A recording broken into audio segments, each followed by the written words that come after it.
My name's Amanda. I'm going to be your guide for this tour. The plan is for us to do about 2 hours, about 3 miles.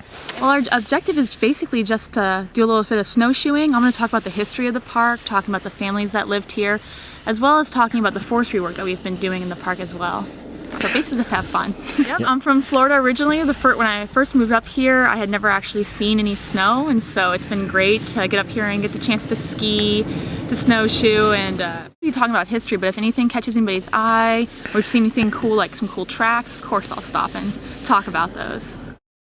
Back when the Marsh family lived here, most of the trees and everything that we see here weren't here. They were cut down to actually make way for pasture land, and so many people are actually involved with sheep farming. And so if you walk around the property today, you'll see a lot of stone walls, a lot of big legacy trees, and those are actually what's left over from that pasture period. And so most people would have been sheep farmers. Frederick Billings, when he's a young man, actually lives just a couple miles north of here, and when he's 12 years old, his family actually moved to Woodstock. So much like George Marsh, he's growing up in this area, watching the deforestation happen and seeing the effects it's having on the natural landscape.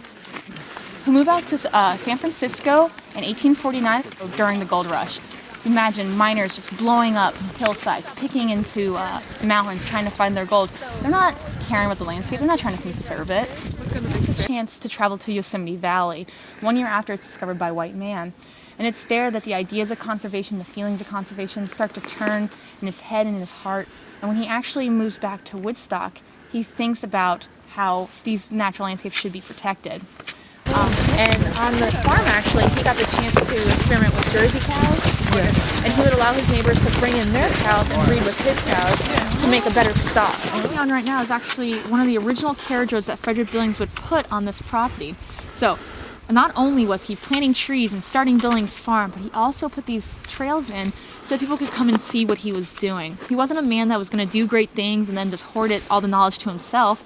He wanted to share what he had learned with his neighbors in Woodstock. And so when you walk on these trails, think about the old horses and buggies that must have been up here during that era when it was very popular just to go out and riding and seeing nature. So, I don't know, it's easy when I love. And you sound passionate about